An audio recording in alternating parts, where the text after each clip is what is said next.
The alarm sounded at its usual time, 6 a.m., and my wife Anita and I rose to begin our day. As I sat up on the edge of the bed and swung my feet to the floor, an audible groan escaped me. "What's the matter?" "You sound like an old man," she teased on her way to the bathroom. Feeling like an old man after the events of the previous night, I heard her laughter echoing from the bathroom as I reminisced about our passionate lovemaking. The evening had concluded with a particularly sensual app. Today marked the beginning of her week-long business trip, leaving me alone at home, a prospect I wasn't eagerly anticipating. The sound of the shower running tempted me to join her, but the memories of the previous night's exertions convinced me otherwise. When she returned to the bedroom, her mood was upbeat, contrasting with my self-pitying state.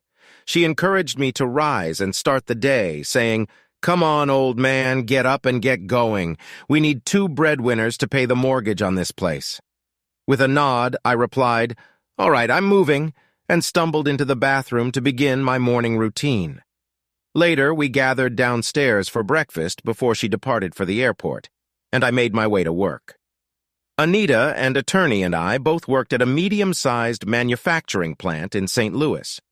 She specialized in negotiations and traveled with teams off-plant. This trip involved negotiating a new subcontract with a major aerospace firm in Denver. She traveled several times a year for similar negotiations, typically gone at least a week each time. At 35, she had graduated cum laude from the State University 12 years ago, standing at 5 feet 4 inches, weighing 125 pounds, with measurements of 34-24-35. I'm Jack Fillmore, 37, working as an engineer in the same company as my wife. Standing at 6 feet 1 inch and weighing 165 pounds, I work out to stay in shape. We both enjoyed playing golf and often formed a foursome with friends. We met at a company picnic, and it was love at first sight for me. It seemed the same for her, as after a whirlwind courtship, we got married 6 months later. We've been married for 7 years now and just bought the house we're living in. Every month ago, it was the home where we planned to start our family, and Anita was going off her birth control pills upon her return from this trip. We were thrilled about having a family, and she intended to be a stay-at-home mom until the kids started school. Our parents, living in the area, were also anticipating our family expansion. After breakfast, I loaded Anita's travel bag into her car and gave her a goodbye kiss. I was very happy to see her as well up in her eyes as she got into her car to leave. I expressed my hope that soon I wouldn't be traveling so we wouldn't have to go through these goodbyes. She shared her dislike for goodbyes, and I reassured her that I felt the same way. I mentioned that I would see her on Friday evening, and we could have takeout so she could rest. She agreed, saying, "Sounds good, bye." I observed as she backed out of the garage and into the street. As she left, I trudged into the house to complete my preparations for leaving for the office. Arriving at the workplace, I ascended to the engineering department, grabbed a cup of coffee from the break room, and headed to my desk.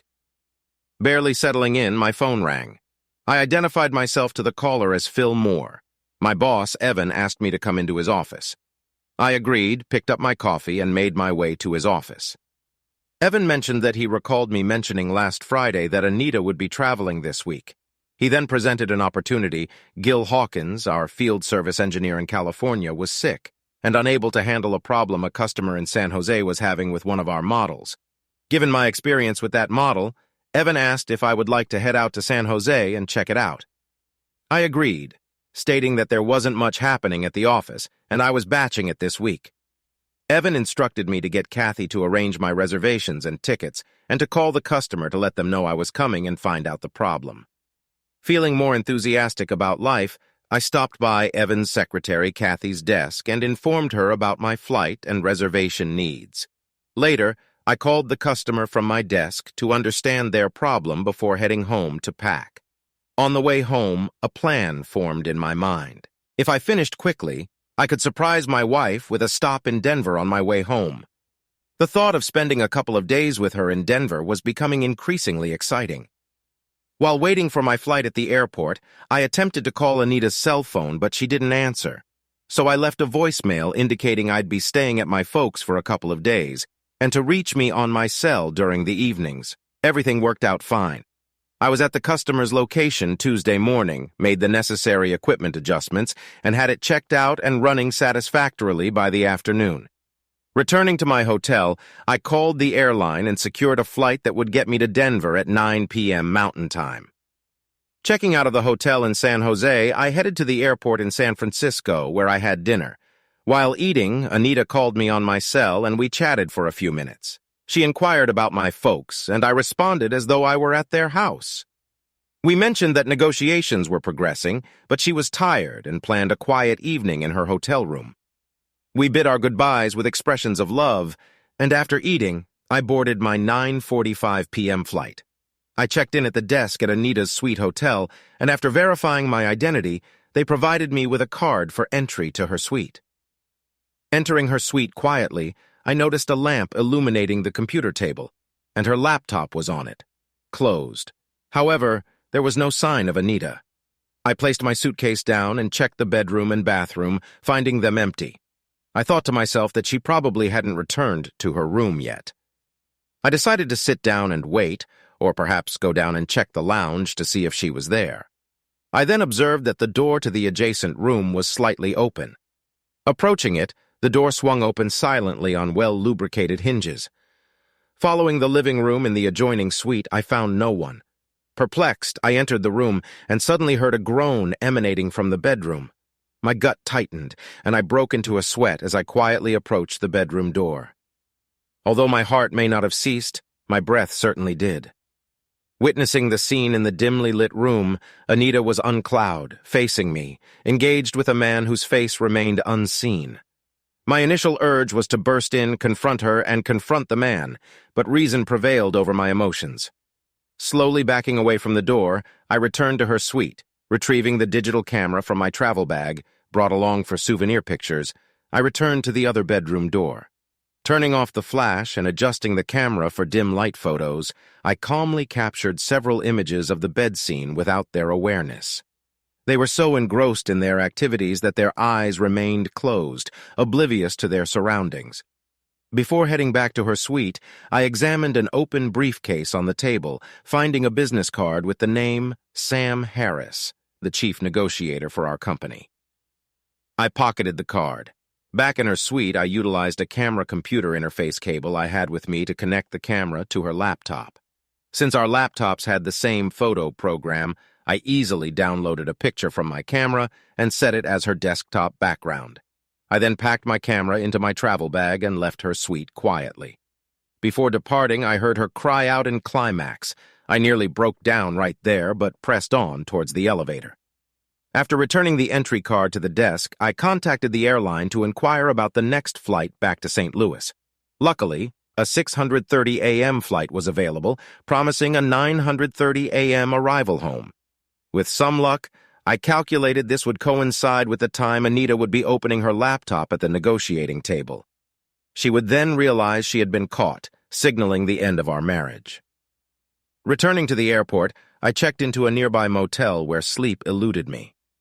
I kept replaying the distressing scene from her hotel bedroom. I wept, allowing my pain to manifest in tears. By the time I left the motel at 5 a.m., I had exhausted my tears, resolved to conclude our marriage swiftly. Upon arriving in St. Louis, my cell phone began to ring. As I entered my car and checked the caller, I saw it was Anita. I turned it off and headed home. Upon entering the house, the phone was ringing, but checking the caller ID revealed it was Anita again. Letting it go to the answering machine, I heard her sobbing on the phone. She pleaded with me to call her right away, expressing that she needed to talk with me and it was important.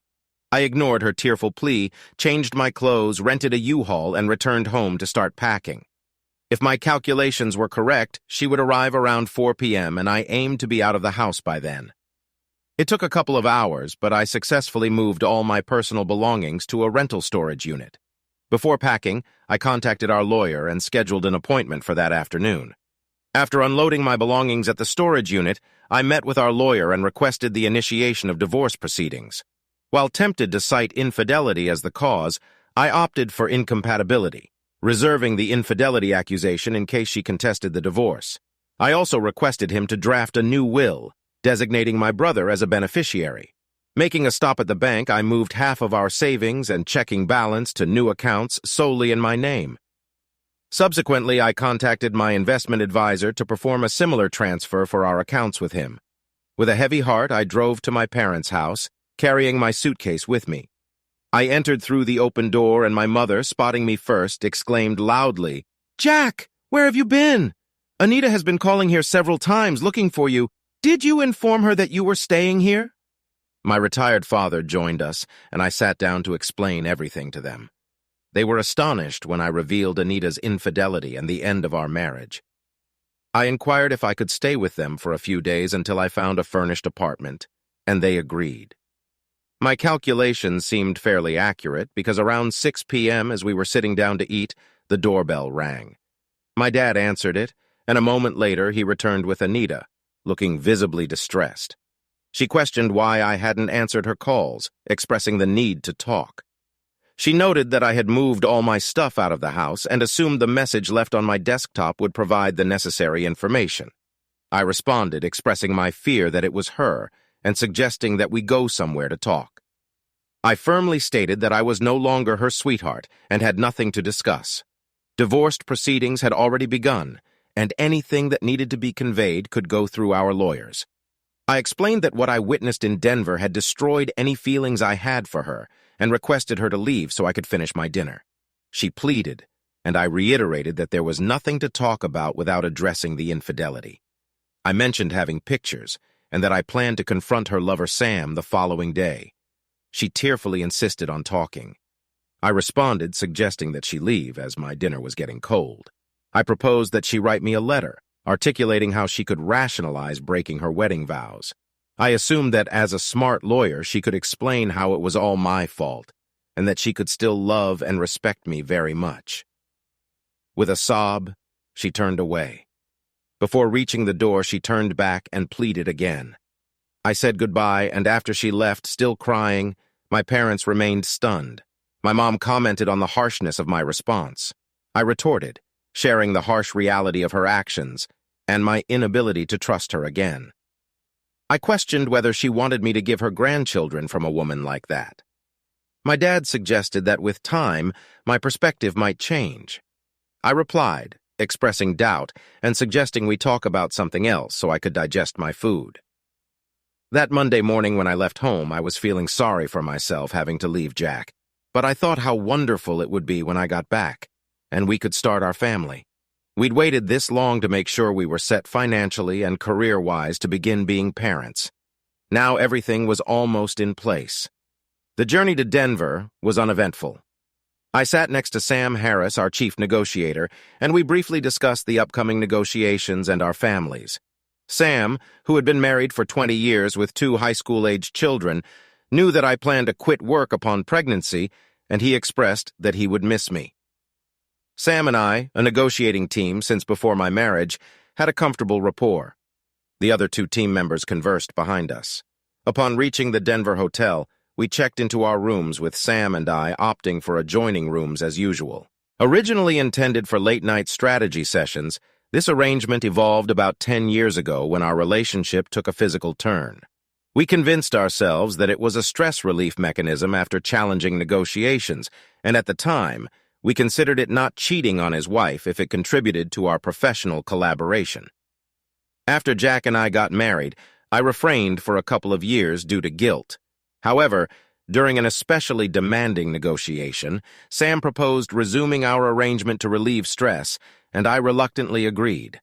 It became a habit again, with the thrill of secrecy boosting my libido at home, benefiting Jack and lessening my guilt. On the first night of this trip, we didn't meet as I felt tired after dinner. However, after the initial day of negotiations, I agreed to meet him the following night.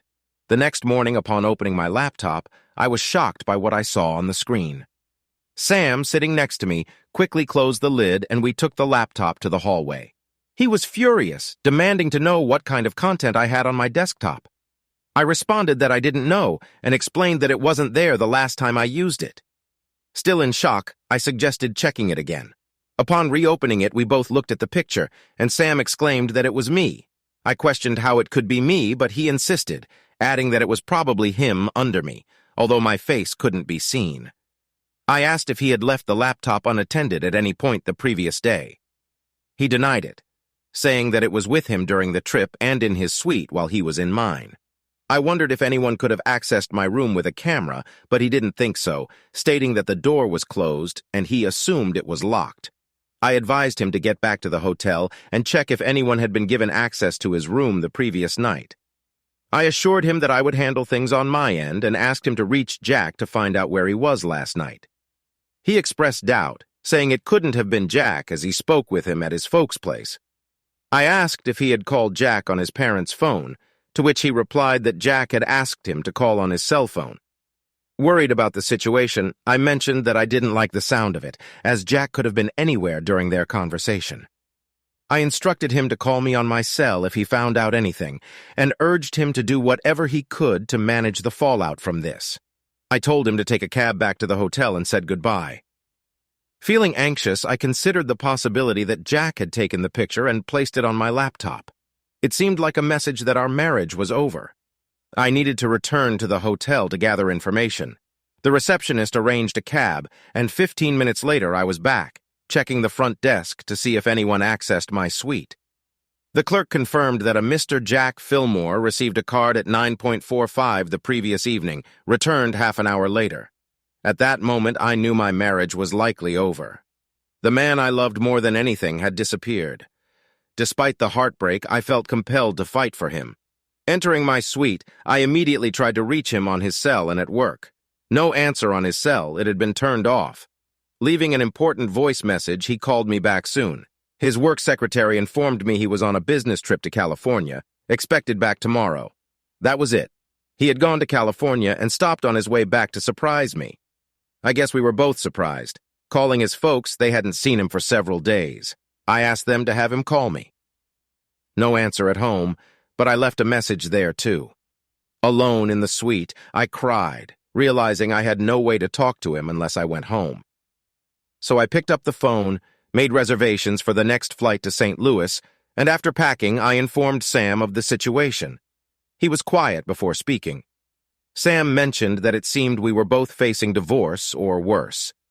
He pointed out the company's policy against managerial employees fraternizing, highlighting the potential risk of both of us being fired, which would not look good on our records. He expressed concern about losing Jack and acknowledged that losing his family would be bad too. He advised me to get back to St. Louis and find Jack, urging me to see if he would listen to reason.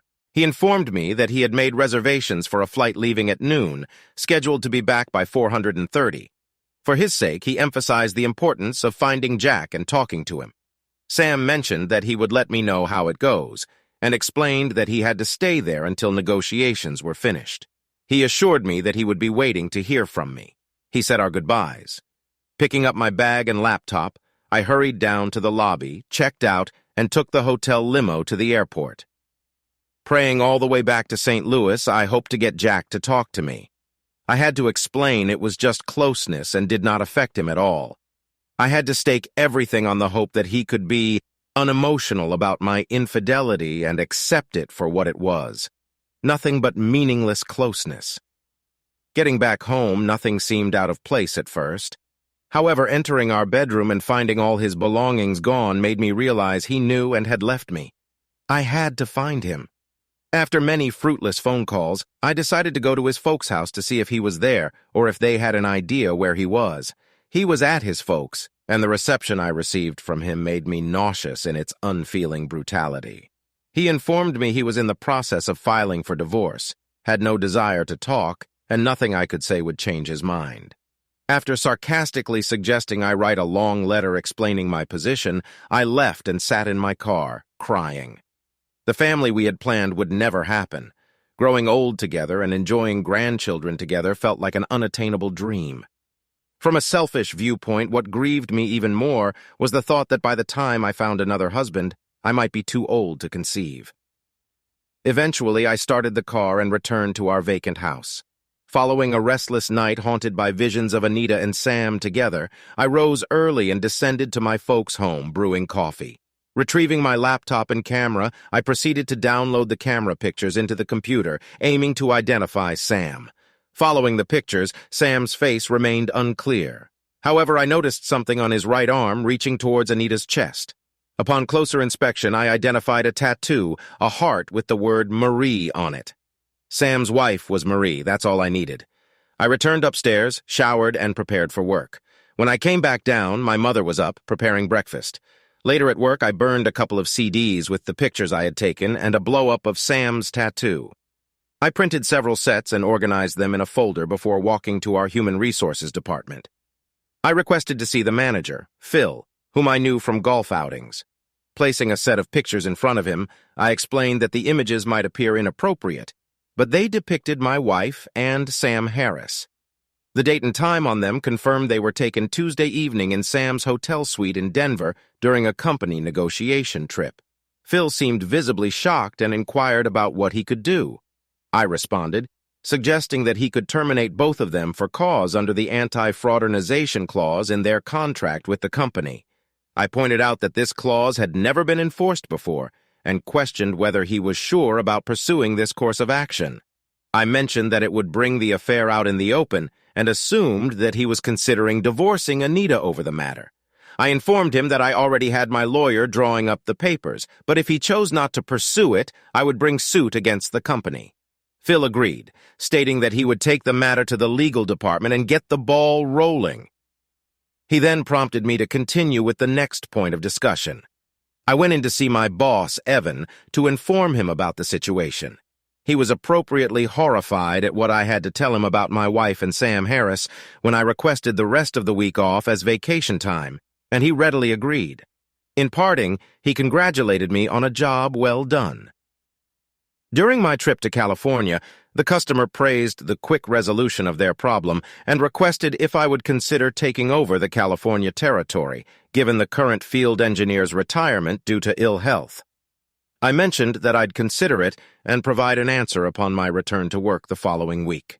When my way out of Evan's office, Kathy, his secretary, informed me that my wife had been looking for me and would return later. I instructed Kathy not to let my wife see me under any circumstances and expressed that there was a significant problem as we were getting divorced, and she and Sam Harris were involved. I anticipated the news spreading throughout the plant by noon, considering Kathy's inclination for gossip. According to my desk, I called Marie Harris, Sam's wife, whom I knew from company picnics. I was aware that my revelations about our spouses could be challenging for her. I contacted Marie and explained the situation, expressing the need to talk as soon as possible. She agreed to meet and provided her address, and I agreed to visit her in 15 minutes.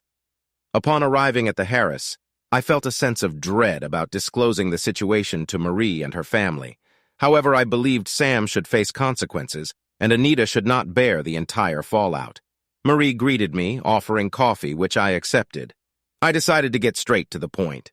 I disclosed the affair between Sam and Anita, my pursuit of a divorce from Anita, and my decision to have them both fired from their jobs. I mentioned that the information would soon become public knowledge, and offered to show her photos as evidence.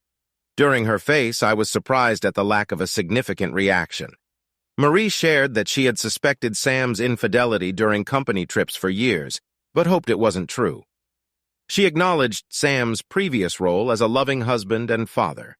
Marie expressed regret for both my marriage and her own situation. She considered the possibility of Sam being fired and the challenges he might face finding another well-paying job. She concluded by offering me a set of photographs if I wanted them. She expressed gratitude for sharing the photographs, stating that she would leave them for her to look at later when she could gather the strength. I apologized, explaining that I couldn't let the situation go, especially considering Anita and I were on the verge of starting a family. I emphasized the importance of trust and respect in a relationship, qualities I believed the mother of our children should possess. She acknowledged my decision and thanked me for informing her directly, expressing understanding about not wanting to hear it from other sources first. Marie extended her sympathy for my situation with Anita, anticipating her devastation and remorse when she found out about the affair. She wished it were a one-time incident, finding it easier to forgive, but believed it had been ongoing for years, making it harder to accept now that it was out in the open. Marie emphasized her pride and the need to hold her head up. I assured her that if there was anything I needed, I would let her know before leaving and heading back to my parents' house. Update. It's been 6 months since I initiated divorce proceedings. I received my copy of the agreement dissolving my marriage to Anita this morning. I never talked with her or saw her again after the time she came to my parents' house. My lawyer handled it all. I gave her the heavily mortgaged house with the highly financed furniture and furnishings to release all claims on me. I also had my name taken off the mortgage. She assumed full responsibility for making the payments. Of course, without a job, she had to put it up for sale and lost her shirt on the deal. She attempted to contest the divorce, but I threatened to change the reason for divorce to infidelity and release the pictures of her and Sam to the internet if she didn't sign the papers in 48 hours. She signed them within the required time, and that is why I'm a free man today. I guess she decided that she didn't want me that bad. Anyway, she was terminated from her job, but she's a smart lawyer and negotiator, so she found another one within a month, not making as much or with the benefits. Seniority brought her in her old job, but I hear she's getting by and dating again. Lots of luck to the boyfriend if she lands him. I wonder if she's told him about our divorce and the reason. Maybe I should enlighten him. Marie divorced Sam and took him to the cleaners financially. He found another job too after he was terminated, but he's struggling to make the alimony and child support payments with his new salary. I'm now living in Santa Maria, California, a quiet place near the coast, about halfway between the Bay Area and LA. This positions me pretty well to cover both southern and northern parts of the state. I moved here about 4 months back and have an apartment in a complex with other singles and young couples, most trying to save money for a down payment on a house. Young costs are high out here, and it takes big bucks to buy into the market. I have a steady girlfriend who lives in the same complex. She's divorced, like me, but we're comfortable together, and I think we'll see how it goes in the future with me traveling so much. I really need to trust the one I marry, but I need to make a move before too long if we want to start a family.